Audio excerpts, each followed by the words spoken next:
बंद होगा बिहार के विद्यालयों का अनुश्रवण, आखिर खुल गई के पाठक की नज़र। नमस्कार और आदाब आप तमाम दर्शक बंधुओं को, मैं हूं एसके चौधरी। साथियों, बिहार के अपर मुख्य सचिव के पाठक को जहां अपना स्वाभिमान नजर आता है, अपनी प्रतिष्ठा नजर आती है, उसी जगह पर के पाठक को बिहार के 6 लाख शिक्षकों की प्रतिष्ठा नजर नहीं आती। और जब के पाठक की प्रतिष्ठा की बात आ गई, तब उन्होंने धाराओं का प्रयोग करते हुए अपने स्वाभिमान की रक्षा की और अपनी स्वाभिमान के लिए उनकी नज़रें खुल गई। और आखिर उनके खुले हुए नज़रों के आधार पर ही अब बिहार के विद्यालयों का अनुश्रवण पूर्ण रूपेण बंद होगा और तमाम शिक्षकों की प्रतिष्ठा जो प्रतिदिन धूमिल हो रही है, वो धूमिल होने से अब बच जाएगी। साथियों, इससे पहले कि इस पर हम विस्तार पूर्वक चर्चा करें, जिन्होंने अभी तक हमारे इस चैनल सुसत्य वचन को सब्सक्राइब नहीं किए हैं, वो कृपया सब्सक्राइब कर लेंगे। जो अभी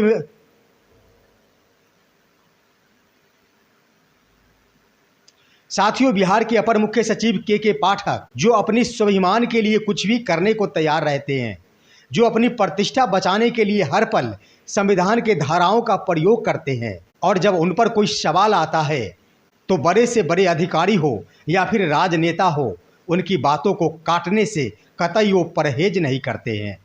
जिसका नतीजा है कि उन्होंने एक ऐसे पत्र का उल्लेख किया है जिसके आधार पर अब वो ही बिल्कुल फंस चुके हैं और बिहार के तमाम विद्यालयों का अनुश्रवण अब बंद करना पड़ेगा। साथियों, के पाठक की खुली हुई नज़रों की शुरुआत होती है बिहार के अपर मुख्य सचिव के पाठक और राजभवन के बीच चल रहे विवाद से।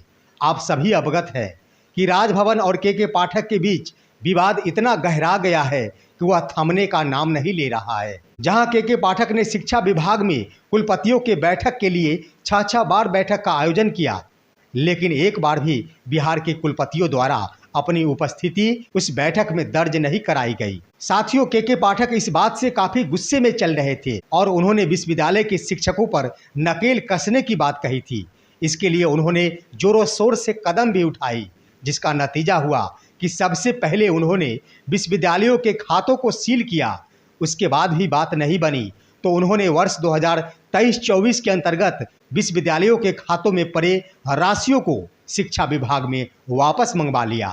ऐसा उन्होंने इसलिए किया क्योंकि कुलपतियों द्वारा शिक्षा विभाग के बैठक में भाग नहीं लिया गया था और के पाठक के बातों का दरकिनार किया जा रहा था। पैसे वापस कराने का सबसे प्रमुख वजह था कि विश्वविद्यालय के शिक्षकों का वेतन का भुगतान नहीं हो पाए, साथ ही साथ सही ढंग से विश्वविद्यालय का संचालन नहीं हो सके, ताकि जो भी आवश्यक जरूरत हो उसके लिए कुलपतियों को अपना सिर फुड़वाना पड़े।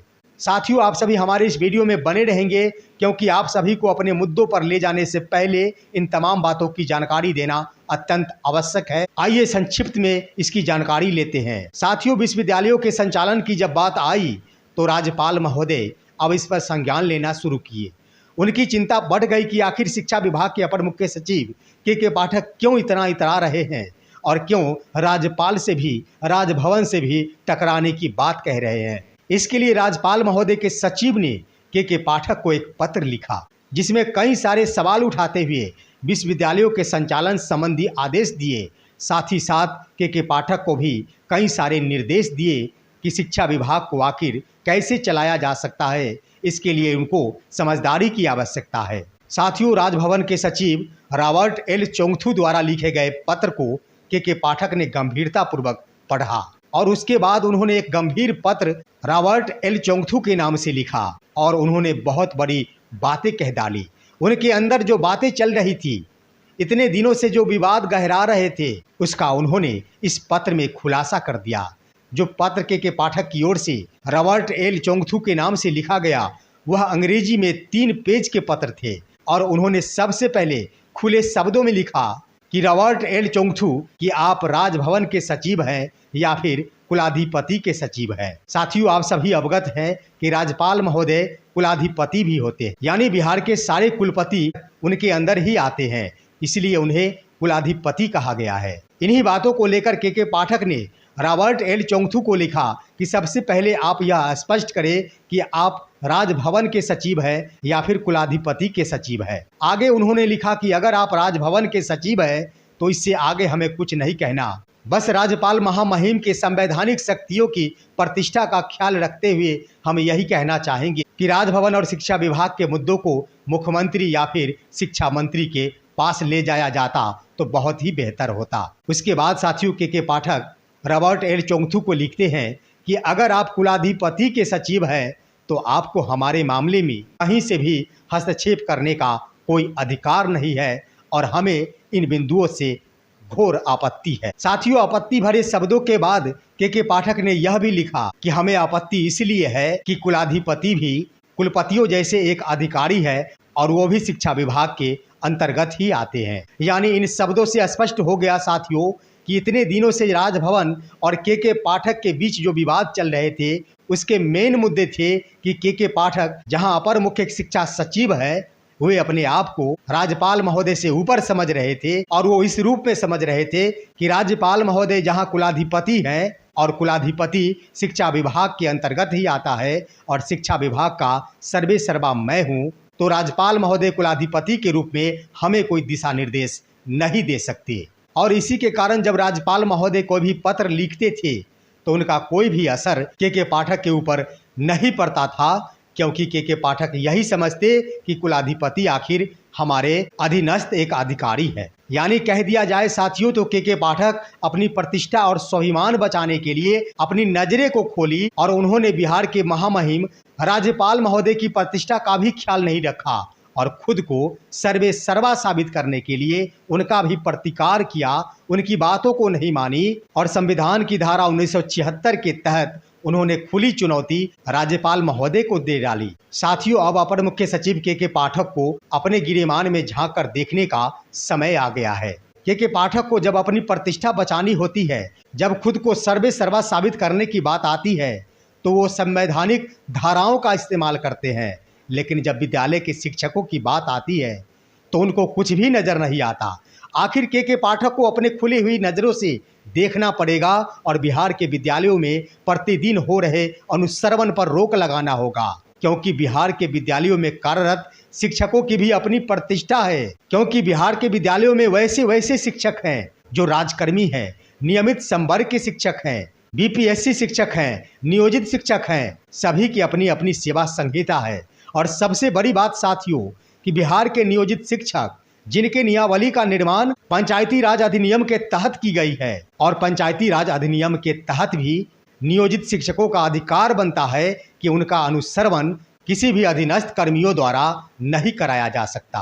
आज बिहार के विद्यालयों का अनुश्रवण शिक्षा सेवक कर रहे हैं, तालमी मरकज कर रहे हैं। इतना ही नहीं साथियों, आउटसोर्सिंग के माध्यम से बहाल हुए बीपीएम के द्वारा की जा रही है, जहां बीपीएम की कोई सेवा संहिता नहीं है, आउटसोर्सिंग के माध्यम से उनकी बहाली हुई है। वही साथियों, आउटसोर्सिंग के माध्यम से बीआरपी की बहाली की गई है, उसके द्वारा विद्यालयों का अनुश्रवण कराया जाता है।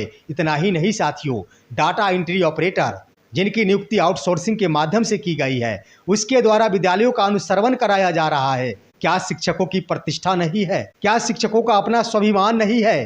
क्या शिक्षकों ने अपना अभिमान बेच रखा है?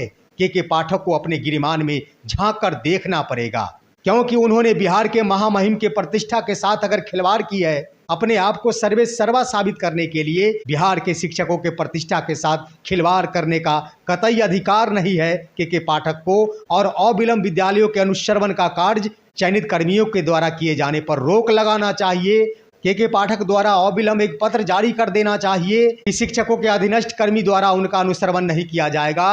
अगर के पाठक ऐसा नहीं करते हैं तो उनके द्वारा जो रॉबर्ट एल चोंगथू को पत्र लिखा गया है, जिसमें उन्होंने संवैधानिक धाराओं का प्रयोग करते हुए राज्यपाल महोदय को चुनौती दे डाली है, उस पर माफी मांगते हुए राज्यपाल महोदय के चरणों में जाकर उनको गिरना पड़ेगा। क्योंकि उनको अगर अपना स्वाभिमान और प्रतिष्ठा है तो शिक्षकों की भी अपनी प्रतिष्ठा है। आखिर के पाठक को अपने स्वाभिमान पर इतना गर्व महसूस हो रहा है तो ये देन है किसी न किसी शिक्षक के, और उसी शिक्षक को के पाठक भूल गए जिन्होंने के पाठक को अपने स्वाभिमान की रक्षा करना सिखाई और के पाठक द्वारा उन्हीं की स्वाभिमान के साथ खिलवाड़ किए जाने लगा।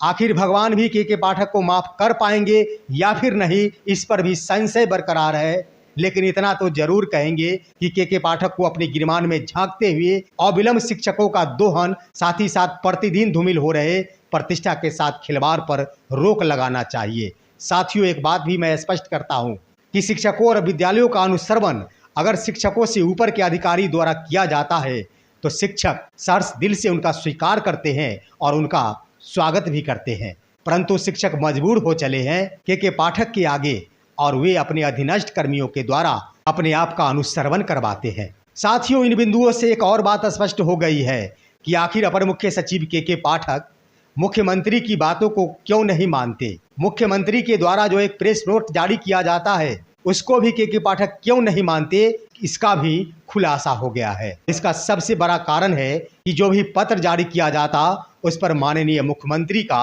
हस्ताक्षर नहीं होता। साथियों, माननीय मुख्यमंत्री अगर बिहार के शिक्षकों को गर्मी छुट्टी देना चाह रहे हैं, बिहार के शिक्षकों के प्रति उनका रवैया अगर ठीक है, उनका नजरिया अगर साफ है, तो मैं दावा करता हूं कि कोई एक ऐसा पत्र लिखे जिसमें माननीय मुख्यमंत्री का हस्ताक्षर हो। के पाठक को झुककर उस पत्र को अमल में लाना होगा, अन्यथा के पाठक की कोई हस्र नहीं रह जाएगी। तो साथियों, ये थे आज की अहम खबर। आप सभी हमारे इस वीडियो को लाइक करेंगे, साथ ही साथ विद्यालयों के अनुश्रवण के ऊपर के पाठक के गिरमान पर भी आप सभी कमेंट अवश्य लिखेंगे। हमारे इस वीडियो को तमाम दोस्तों के पास शेयर कर देंगे। हम फिर मिलेंगे आपसे अगले वीडियो में, तब तक के लिए कहते हैं जय हिंद, जय भारत दोस्तों।